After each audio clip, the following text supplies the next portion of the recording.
Assalamualaikum warahmatullahi wabarakatuh. Jumpa lagi di channel Bapak Rahman. Bapak Ibu, kali ini kita akan bahas surat dari Ibu Sari di Semarang, Jawa Tengah. Jadi Ibu Sari ini menceritakan beliau punya pinjaman di sebuah BPR, nilainya kecil, cuma 15 juta, dengan jaminan peralatan rumah tangga, yaitu kursi, tempat tidur, kemudian kulkas dan barang-barang lainnya seperti lemari juga. Nah, ceritanya beliau memang karena terkendala usahanya sehingga tidak bisa mengangsur kembali.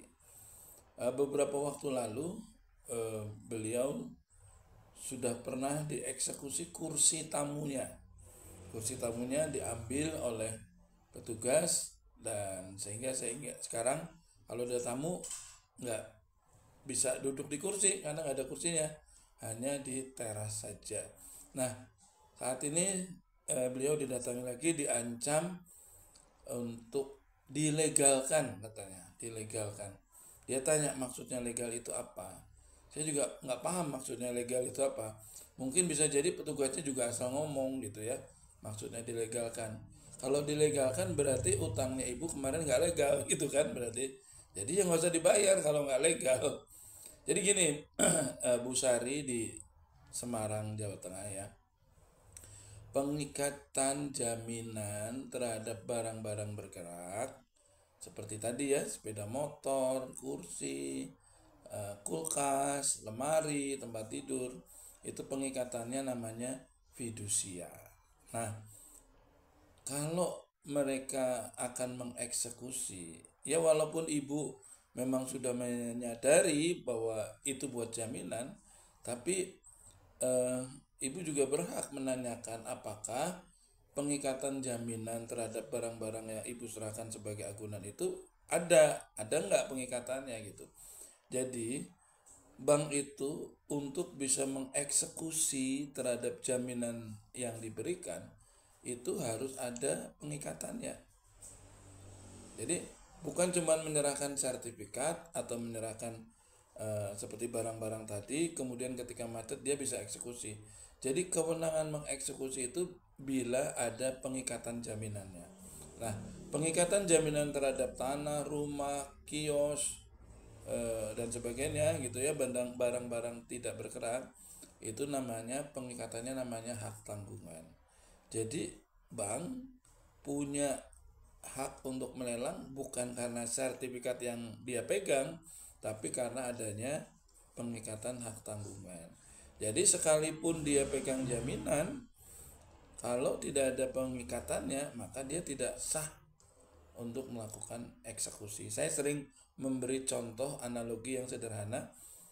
Seseorang ada di sebuah ruangan, ya, seorang perempuan dan laki-laki ada di sebuah ruangan, itu bisa halal bisa haram. Halal bila dia ada buku nikah, haram bila tidak ada buku nikah. Sah gitu ya kalau ada buku nikah. Nah, ibaratnya buku hak tanggungan itu adalah buku nikahnya, sehingga sah, utang piutangnya sah, sehingga melahirkan yang namanya hak untuk bisa melelang. Nah, begitu juga terhadap jaminan barang-barang tidak bergerak tadi. Pengikatan barang-barang tidak bergerak seperti motor, kursi, meja, lemari, kulkas dan sebagainya tadi, itu namanya fidusia. Jadi hak bank untuk mengeksekusi terhadap barang-barang Ibu Sari yang Ibu Sari serahkan sebagai agunan itu bukan pada tulisan bahwa ibu menyerahkan barang yang tersebut di bawah ini sebagai agunan, bukan itu, tapi adanya pengikatan hak fidusianya gitu, pada fidusianya. Jadi ibu kalau kemarin itu di eksekusi kursinya, harusnya ibu tanya, coba saya lihat sertifikat fidusianya. Nah, kalau dia tunjukkan sertifikat fidusianya, ibu bisa cek secara online. Coba dicari di Google, cek fidusia online, nanti muncul. Bisa lewat nama, alamat, bisa lewat nomor fidusia, bisa lewat nama, agunannya apa gitu. Bisa dicek di situ keabsahannya. Kalau terdaftar, nah berarti memang ada pengikatan. Jadi walaupun Bu Sari menyerahkan barang-barang tersebut disepakati sebagai agunan, tapi kalau dia tidak daftarkan pengikatannya, tidak disahkan pernikahannya, gitu ya, seperti saya tadi memberi contoh pernikahan, maka dia tidak punya hak untuk mengeksekusi. Nah, sekarang udah terlanjur kursinya dieksekusi, bisa jadi dieksekusi pindah ke rumahnya tukang eksekusinya, bukan pindah ke bank gitu ya. Karena eksekusinya saya yakin itu ilegal.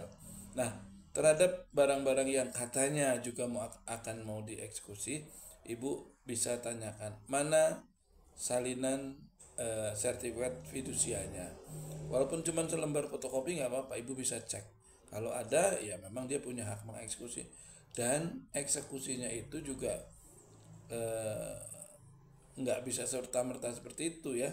Jadi kalau ibu nggak mengizinkan ya dia harus melalui gugatan ke pengadilan gitu. Makanya nggak gampang juga, dan saya yakin kalau pinjaman segitu kok nggak sampai dibuatkan sertifikat fidusianya. Tapi kalau memang dia bisa menunjukkan dan Bu Sari katanya juga mempersilahkan untuk dieksekusi, ya nggak apa-apa, artinya ibu merelakan untuk dieksekusi walaupun mungkin nilainya jauh lebih besar daripada hutangnya ya. Kalau ibu merelakan ya nggak masalah, artinya ibu legowo dan tidak berkeberatan. Tapi terhadap ancaman akan dilegalkan kemudian ibu bilangnya katanya akan dipidanakan, itu nggak bisa, nggak mungkin hutang piutang menjadi pidana. Pidana itu kan kalau penipuan dan sebagainya ya, pembunuhan, penipuan, perampokan dan sebagainya. Kalau utang piutang selamanya nggak bisa dipidanakan. Jadi tenang aja ya, nggak apa-apa. Terus ada pertanyaan yang kedua dari Bapak Ngatiran di Medan. Bapak Ngatiran ini menyampaikan bahwa 3 tahun yang lalu sebelum COVID, beliau punya pinjaman di sebuah bank pemerintah senilai 30 juta dengan jaminan BPKB sepeda motor. Kemudian ibunya sakit, istrinya sakit, pinjamannya atas nama istrinya ya, sakit dan akhirnya meninggal dunia. Setelah meninggal, dia laporan ke bank, oleh bank disampaikan silakan tunggu konfirmasi dari bank. Nah, kira-kira 3 tahun tidak ada kabar, tidak ada berita. Tiba-tiba beberapa hari yang lalu datang petugas bank menagih, menyampaikan bahwa pinjaman beliau masih ada dan tetap ditagih gitu ya. Jumlahnya masih sekitar 28 juta. Nah, beliau bingung. 3 tahun nggak ditagih, tiba-tiba sekarang ditagih gitu. Jadi saya nggak tahu ya, kalau pinjamannya atas nama istri kemungkinan harusnya diasuransikan, dan ketika beliau meninggal harusnya ya disampaikan, dinyatakan lunas gitu ya. Nah, ini nggak tahu kenapa kok masih ditagih. Makanya saya sarankan kepada beliau, coba datang ke OJK setempat ya, otoritas jasa keuangan di kota terdekat. Biasanya di ibu kota provinsi ada, karena beliau di Medan pasti di Medan ada.